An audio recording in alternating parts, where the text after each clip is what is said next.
Bienvenidos y bienvenidas a otra edición del Noticiero Popular, como siempre transmitiendo desde aquí, IMPA, la primera fábrica recuperada por sus trabajadores y trabajadoras. ¿Cómo estás, Abel? Muy bien, Rodrigo, ¿cómo estás vos? Bien, también por suerte. Muy elegante, se lo ve. Bueno, de vez en cuando. Hace bien, más siendo jueves. Y para afrontar estos días pesados que estamos teniendo, y vamos con la primera noticia. Estamos hablando de un hostigamiento, estamos hablando de Milagro Sala, allá en la provincia de Jujuy. Recordemos que ella fue internada por una trombosis en la pierna, estuvo en terapia intensiva, después fue pasada a terapia intermedia, y en el día de hoy efectivos de la policía jujeña se acercaron hasta la clínica Los Lapachos, donde se encuentra internada Milagro, para presentarle la documentación de que va a ser nuevamente presa por una condena que ya cumplió estando en prisión domiciliaria. Sí, esto por supuesto es una muestra de este asedio explícito que tiene Gerardo Morales y la justicia jujeña para con la dirigente social. Recordemos también que en el día de ayer el presidente de la Nación, Alberto Fernández, fue a visitarla y parece que esto, bueno, no impidió que representantes del servicio penitenciario jujeño se acercaran a su habitación en la clínica donde está en reposo. Y al propósito de esto, los compañeros y sus representantes legales están preparando la correspondiente denuncia penal porque, según ellos, todo este proceder no tiene ningún sustento legal.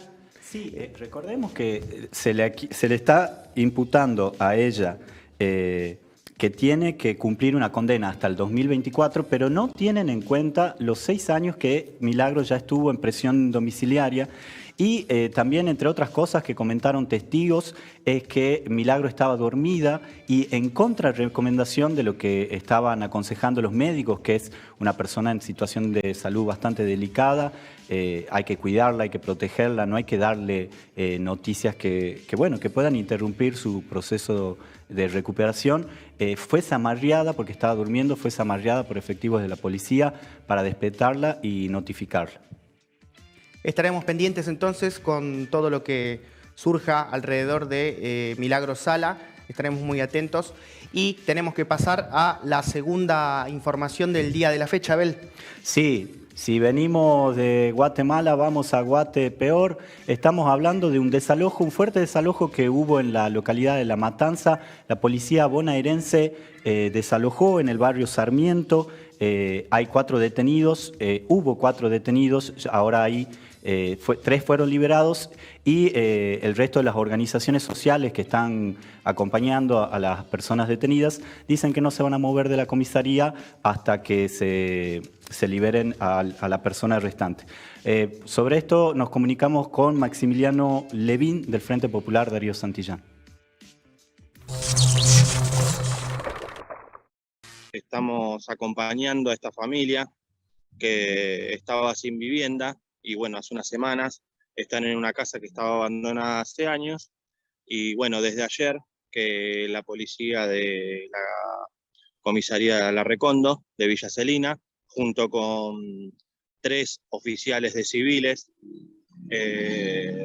fueron a la casa de esta familia directamente a querer sacarlos sin orden judicial, sin ningún tipo de papel, y a la fuerza golpeándolos, a la fuerza con lo que sería la policía, ¿no? Y bueno, gracias a que nos juntamos entre todos los compañeros, pudimos evitar ayer que lo saquen, y hoy a las 3 más o menos 4 de la tarde vinieron otra vez un montonazo de patrulleros, ya directamente bajaron con las escopetas, con los palos, personal masculino entró a la vivienda y directamente los recabó a palo a todas las compañeras, a los compañeros. Tenemos compañeras que recién ahora salieron de la comisaría, 2.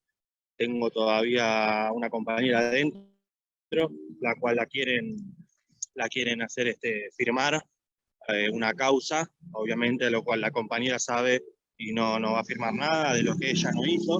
Es un barrio popular donde queda la vivienda. La vivienda estaba abandonada, se les explicó, la compañera estaba con los hijos adentro y sin embargo la sacaron a la fuerza. No quisieron entablar ningún diálogo y lo único que hacían es decir que nos acerquemos a la comisaría, que no iban a dejar entrar a nadie, pero bueno, en vez de hacer las cosas bien, lo único que hicieron fue entrar a la fuerza y con golpes. Tenemos a las 3 compañeras que ya vinieron acá a la Recondo, ya salieron 2 y faltaría la última, que es la que está más lastimada, vendría a ser, porque es la compañera que estaba dentro de la casa viviendo y a la que sacaron cagándola a palo. Entonces queremos saber el estado de salud de ellos. Y bueno, nos vamos a quedar acá hasta que tengamos una solución y veamos cómo están nuestros compañeros.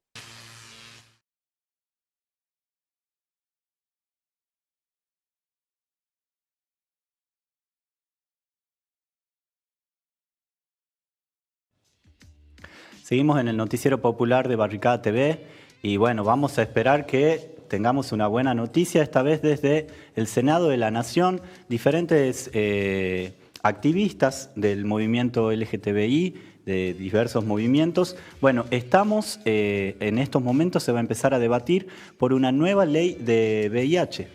Sí, la que está en vigencia actualmente data de 1990 y versa principalmente en la prevención, y hoy en día es necesario lo que dicen todas estas organizaciones, una actualización y un tratamiento integral tanto para el VIH, para la tuberculosis y demás enfermedades de transmisión sexual. Así que esto está generando mucha expectativa, estamos atentos y en breve estamos esperando que se trate en la Cámara de Senadores. Recordemos, Abel, que ya tuvo un voto positivo en la Cámara de Diputados. Sí, así es. En diputados tuvo la media sanción con 241 votos positivos, apenas 8 en contra, y a que no sabes, Rodrigo, de quiénes fueron. Decime. Decime vos a quién te imaginás que podrían haber sido. ¿Juntos? Juntos por el Cambio, un par, y los liberales, amantes de los derechos también, estamos hablando de Espert, de Milei, también se opusieron a esta nueva ley que no es que se contradice a la ley anterior, sino que es una ley que viene, acordemos que vos dijiste muy bien que es de 1990 la ley anterior, en donde se estaba más pensando en lo que sería la promoción de la salud, un momento donde no estaba por ahí no era tan conocida la enfermedad, cómo se desarrollaba o qué posibles tratamientos había. Bueno, 30 años después de esa ley estamos hablando de un avance en derechos para la comunidad y para aquellas personas que sufren tanto de VIH, de diversas enfermedades de transmisión sexual y de tuberculosis. ¿Algunos puntos, Rodri, te parece que veamos de esta ley?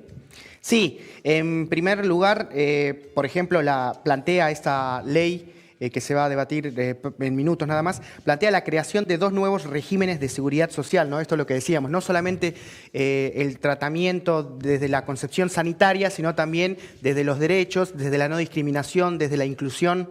Exactamente, no solo la prevención, por ejemplo, la ley anterior lo que tenía estipulado era, por ejemplo, repartir profilácticos de manera gratuita, sino que ahora ya estamos hablando en una cuestión de promoción de derechos y mejorar la calidad de vida de aquellas personas que padecen estas enfermedades. También otro de los puntos interesantes que tendría esta nueva ley es pensando en las personas gestantes. Hay todo un proceso discriminatorio con aquellas personas gestantes que sufren de VIH. Por ejemplo, entonces podemos decir que sería la verdad un avance. Recordemos que según estudios de Spotlight, el 20% de las mujeres que tienen VIH se les negó alguna vez algún servicio de salud también, y que los médicos a 3 de cada 10 mujeres que tienen VIH les recomiendan que no tengan hijos. Sí, un caso de violencia obstétrica, ¿no? A esto se le suma, que lo habíamos mencionado, pero me parece importante remarcar en qué se basa este nuevo régimen de seguridad social, en que tendrían posibilidad los que tengan diagnóstico, a la posibilidad de jubilarse anticipadamente, quienes tengan más de 50 años, 20 años de aporte y al menos 10 años como persona positiva, ¿no? Esto es también otro avance importante. Otro puntito también muy importante, antes para entrar a las Fuerzas Armadas se les pedía un test de VIH a aquellas personas que se quieran postular. Con esta nueva ley se sacaría ese prerequisito también para evitar procesos de estigmatización.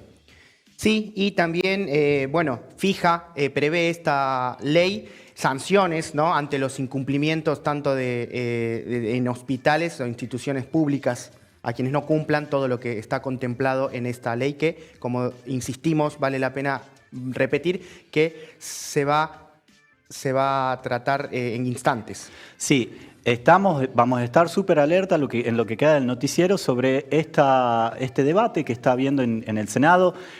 Todo indicaría que posiblemente salga esta ley y esperemos que así sea. Ahí en el Senado está José María Di Velo, quizás ustedes lo recordarán por programas como Al Altar con José María, que se transmite en nuestro canal, un compañero, un amigo de la casa. Así que estaremos esperando y viendo qué está sucediendo en el Senado. Acá atrás nuestro estamos viendo ya las imágenes de lo que está por ser el debate. Justo se lo veía el senador Yedlin de Tucumán. Así que estaremos al tanto de esto y ahora nos vamos a un pequeño corte comercial.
motivadas por la convicción de que el documental es una puerta a la cultura, al conocimiento y a la transformación. Nos encontramos desde la diversidad de contenidos y de lenguajes. Poniendo la mirada y el cuerpo, creamos y recreamos un nuevo cine latinoamericano. Un cine activo que construye identidad y memoria. Estamos convencidos de que la mirada individual o colectiva es el valor humano que nos permite una relación viva con el público. Para debatir nuestro pasado, nuestro presente y los caminos futuros. Trazamos propuestas políticas sobre las diferentes formas de producción y distribución. Tejemos redes. Expandimos las fronteras de nuestro cine. Porque estamos convencidos que es necesario solidarizar el acceso a la información y promover miradas emergentes. Nacimos registrando las movilizaciones de diciembre del 2001. Con una perspectiva que a lo largo del tiempo se nutrió de múltiples fuentes artísticas y políticas. Buscamos comprender, transformar y denunciar fenómenos sociales. Haciendo nuestras películas, pensamos colectivamente el futuro. Somos DOCA, documentalistas de Argentina, defendiendo nuestra soberanía audiovisual.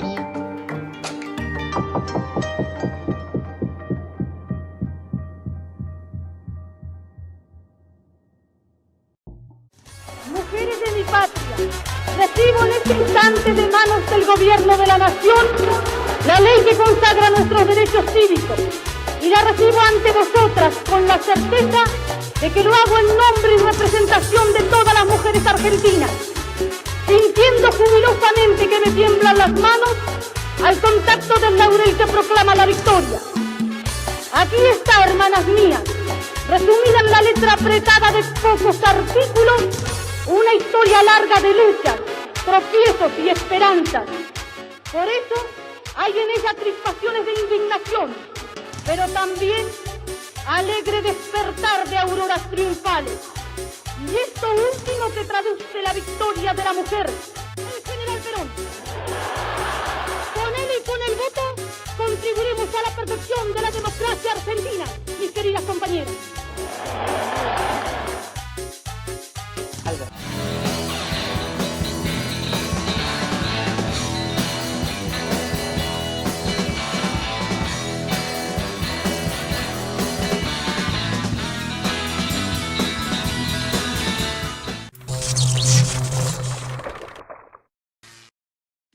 Continuamos en el noticiero popular de Barricada TV y nos vamos para Ecuador, donde tras 18 días de paro, al fin se llegó a un acuerdo entre la Confederación de Nacionalidades Indígenas de ese país y el gobierno de Guillermo Lasso. Sí, 18 días de paro que dejaron un saldo de 6 muertos y más de 500 heridos entre todos los que estaban manifestándose en esas jornadas. El actor que recobró protagonismo es la conferencia episcopal. Tuvo que interceder para lograr este acuerdo entre el gobierno de Guillermo Lasso, que tuvo como respuesta una fuerte represión a estos días de paro, y finalmente se logró el cese. Se suspende por 90 días. Sí, exactamente. Lo que dijo Leónidas Issa, ¿no? Exactamente. La presidente de la Confederación de Nacionalidades Indígenas anunció que iba a, por lo menos por 90 días, se iba a suspender el paro tras esta mediación. Recordemos que a principio de la semana el presidente ecuatoriano había roto el diálogo, había interrumpido las negociaciones con la Confederación, pero bueno, a través de esta mediación se llegó a un acuerdo. Entre las principales resultados de este acuerdo es que se obtuvo una reducción del 50% del precio de la nafta. Recordemos que al principio Lasso proponía solo 10 centavos de dólar y se aumentó a eso 15 centavos más. Para hablar sobre este tema y ponerlo en su contexto, entrevistamos a Marcos Teruggi.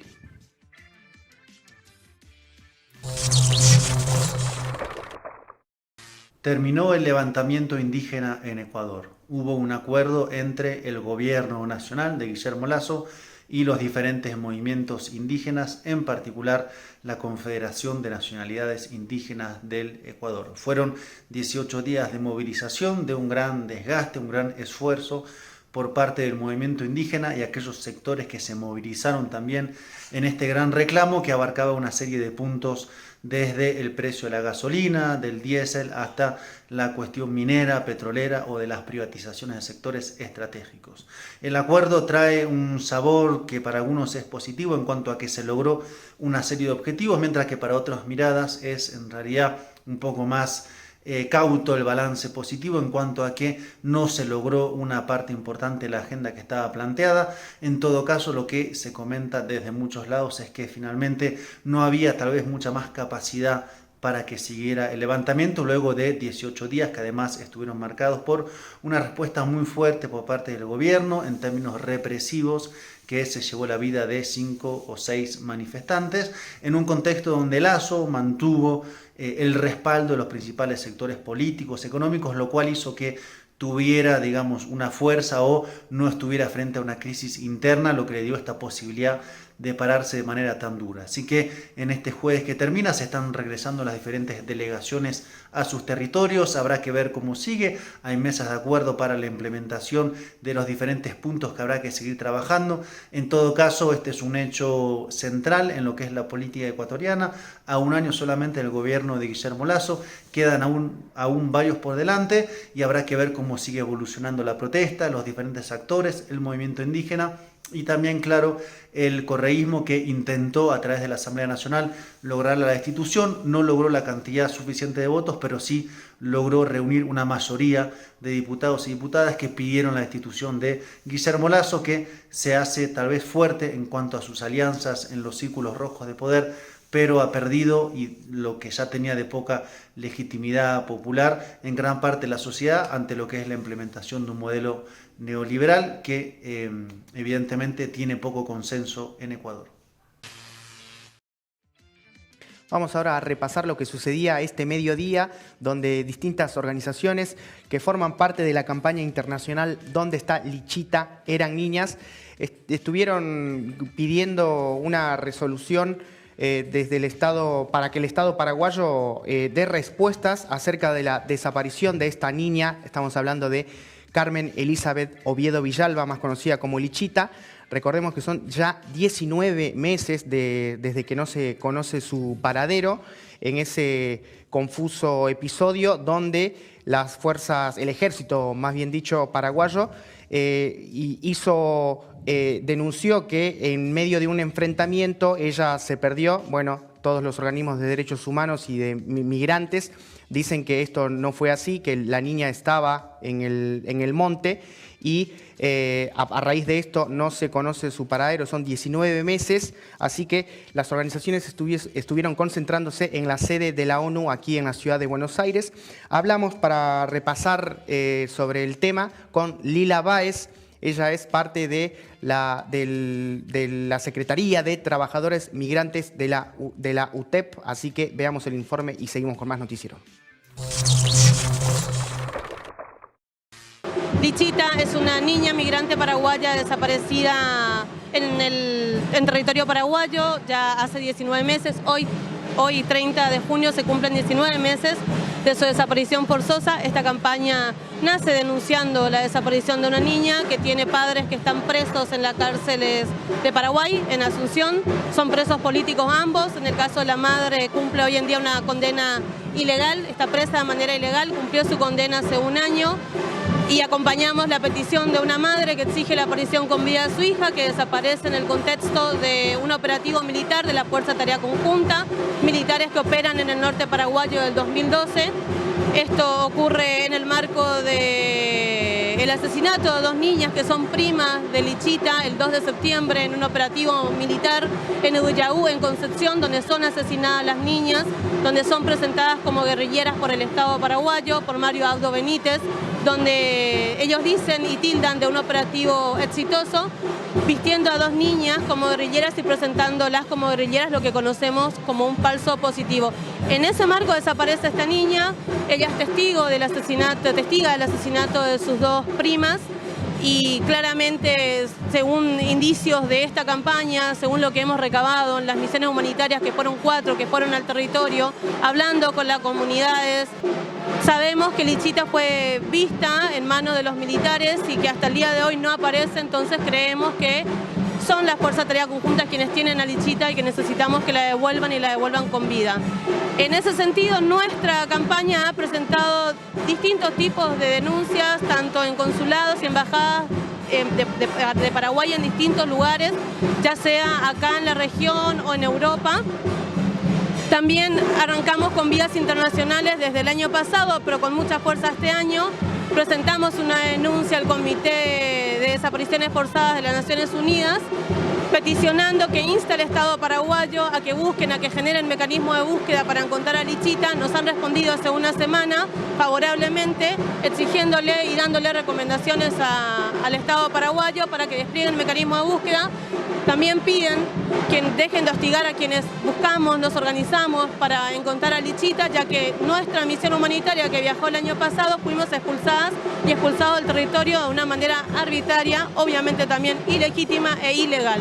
Entonces, hoy decidimos venir acá frente a la Oficina de Naciones Unidas en Buenos Aires como para reforzar esta cautelar, el pedido de Naciones Unidas al Estado paraguayo, porque nos parece que es una buena manera de poner en jaque el Estado paraguayo y que el Estado paraguayo pueda responder frente a una desaparición forzosa. Hemos presentado también frente a la Fiscalía de Derechos Humanos en Paraguay una denuncia por parte de Carmen Villalba, exigiendo que la Fiscalía de Derechos Humanos lo ponga en una carpeta fiscal como desaparición forzosa. Sin embargo, hay una negación de parte del Estado paraguayo en reconocer esta necesidad de empezar a buscar a Lichita como lo que es una desaparición forzosa, un crimen de Estado, lo que sufrieron sus primas, y en ese marco ella desaparece. Por eso hoy decidimos estar acá con las organizaciones que somos parte de la campaña internacional ¿Dónde está Lichita?